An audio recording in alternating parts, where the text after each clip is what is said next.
Pai, Senhor, boa noite. Noite abençoada nessa noite de domingo, hoje dia 13 de abril de 2025. Pessoal, que essa palavra vá de encontro ao coração dos irmãos, sirva de fortalecimento e de renovo nessa noite. A palavra vai dizer que Jesus ele curou 3 cegos e cada um dos cegos ele curou de uma maneira diferente. É claro que, sendo ele Deus, ele poderia ter liberado uma única palavra, ter dito para os 3: enxergue, veja. E o poder da palavra dele transformaria aqueles homens, em pessoas curadas, em pessoas que experimentaram ali o milagre da parte do Senhor. Mas em cada caso, Jesus ele agiu diferente. O cego Bartimeu foi curado, Jesus chama ele à presença, Jesus pergunta: o que queres que eu te faça? Jesus ali impõe as mãos, libera uma palavra e ele é curado. O outro cego de nascença, que há um debate ali sobre quem tinha pecado, quem tinha errado, se os pais dele tinham cometido algum pecado para que ele nascesse daquele jeito, E aí o Senhor fala: não, isso tudo aconteceu para que a glória de Deus fosse manifestada. E Jesus ele vai e manda ele se lavar no tanque de Siloé. E já Jesus passa uma lama nos olhos dele e manda ele lavar no tanque de Siloé. E já o terceiro cego é o cego da aldeia de Betsaida.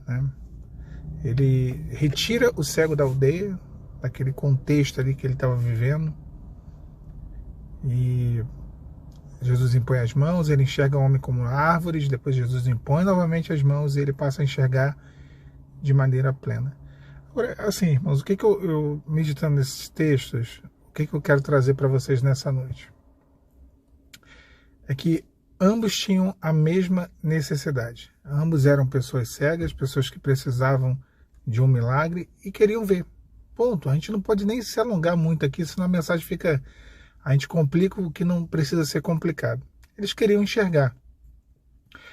E Jesus usou formas diferentes para trazer ali o mesmo resultado. No final, o milagre foi o mesmo. Os 3 enxergaram, mas o processo de cada um deles foi diferente. E esse é o ponto da mensagem aqui nessa noite. Porque eu ao longo da minha vida, diversas vezes eu estava pedindo a mesma coisa que outras pessoas pediram. Só que a minha experiência, o meu processo, o caminho pelo qual o Senhor me levou foi totalmente diferente do que de outras pessoas. Naquilo que eu vivi milagres, naquilo que eu vivi bênçãos, e naquilo que eu ainda não vivi, mas eu tenho buscado, eu também tenho trilhado caminhos diferentes. E eu sei que os irmãos também. E aí que é o ponto, porque cada um de nós vivemos uma experiência muito única, sabe? Singular, Uma maneira bonitinha de dizer, mas única com Deus. Não dá para poder a gente criar aqui um parâmetro, dizer que não, agora olha, aconteceu, Deus fez desse jeito, daquela forma. Por isso que eu falo que os testemunhos, eles servem para a edificação da fé, mas a gente tem que tomar muito cuidado para a gente não criar o testemunho como um exemplo, como um parâmetro, como uma métrica, como um comparativo. Porque Deus ele tem a forma dele de agir. E em cada caso ele vai usar uma forma, ele vai se fazer presente de uma maneira, de um jeito. A palavra fala sobre 7 Espíritos de Deus em Isaías, e cada espírito de fortaleza, de conhecimento, de sabedoria, cada ação do Espírito Santo, ali falam de 7 ações do Espírito Santo. Ela vai ser diferente para cada um de nós. Tem hora que Deus ele vai se revelar de uma maneira, vai ser no meio do terremoto, no meio do vento, no meio da fogo, é mar abrindo, é coisa grande. E tem hora que não, com outros não vai ser assim. Vai ser algo mais sutil. Serão pequenos moveres, coisas pequenas acontecendo. E Deus fala: não despreze as pequenas coisas. E você está vendo coisa grande acontecendo lá na vida do fulano, do outro, da irmã, do irmão, do conhecido, do amigo, do vizinho. E aí, na sua vida começou no pequeno. É isso que Deus está fazendo. É um mover às vezes que tu não vai ver nada. É o não vereis vento, nem vereis chuva, mas esse vale se encherá de água. É uma das operações de Deus. Não acontecer nada. As coisas não vão despiorando. Quando acontece tudo de uma vez só. Mas não vai acontecendo. Não vai acontecendo. Você não vai não vê vento, né? Vento você não vê, é uma metáfora. Você não sente o vento de chuva, aquele cheirinho de chuva, as nuvens, você não vê nada. Nada. Mas depois, de repente, vê a tempestade. Vê a água, vê a provisão. A tempestade no sentido de provisão. Contexto do texto. Então, olha só, Deus tem a forma dele de agir. Porque tem gente aí que está ansiosa, está com o coração tomado de ansiedade, porque está comparando, porque está achando que Deus tem que agir naquele método, naquele padrão. Não coloca o Senhor dentro de uma caixinha. Não limite o agir de Deus. Nós temos isso. Queremos limitar.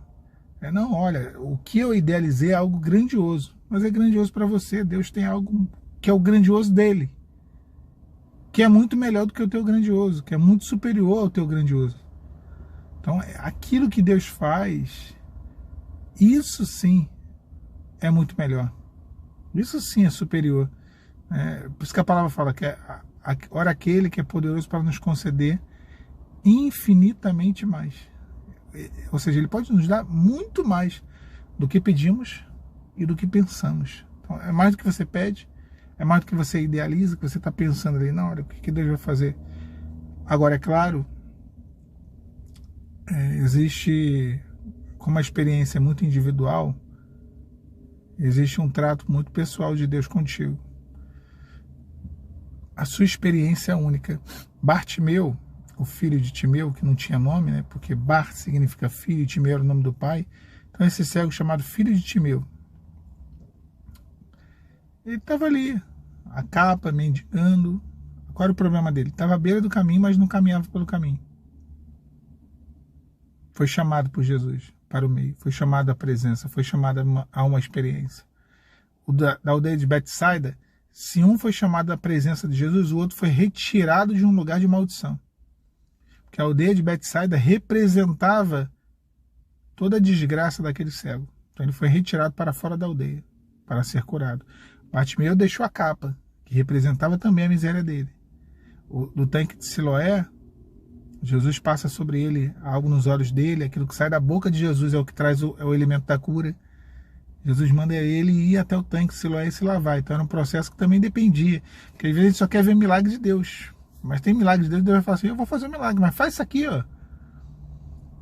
Senhor, milagre, me dá um milagre do carro. Vou dar um exemplo aqui, né?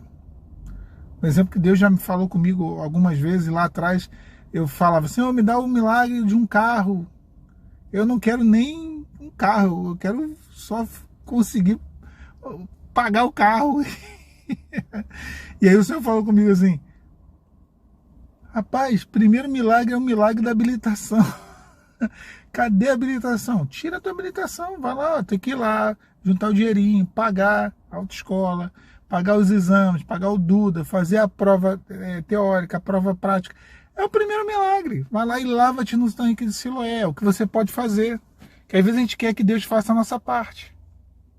Né? Jesus já tinha liberado uma palavra de cura sobre aquele homem, que viria se confirmar mediante a obediência dele. A partir do momento que ele foi lá no tanque de Siloé e se lavou, aí ele validou. A obediência dele validou aquilo que Jesus tinha liberado sobre ele. Foi aquela massa, né, que ele colocou a lama nos olhos do cego. Aquela massinha que ele fez com a... Né? Então é isso, irmãos. A gente validar aquilo que Deus já liberou, através das nossas atitudes. Por isso que a fé, ela é algo prático. A fé é algo prático. Tiago fala assim, mostra-me a tua fé sem obras, que eu te mostrarei a minha fé pelas minhas obras. Ou seja, essa é a fé. A fé sem obras, ela é morta. Ela não tem validade. O que são as obras da fé? Não é as obras do homem. Não é a obra eu sou bonzinho, eu faço... As obras da fé são as obras da obediência. É quando fazemos a vontade de Deus. Quando cremos. E por isso caminhamos. E por isso seguimos. Ainda que diante de nós haja um mar vermelho. Cremos. Caminhamos. E Deus abre os mares. Tá bom? Deus abençoe vocês nessa noite de domingo. Fiquem na paz. Paz, Senhor.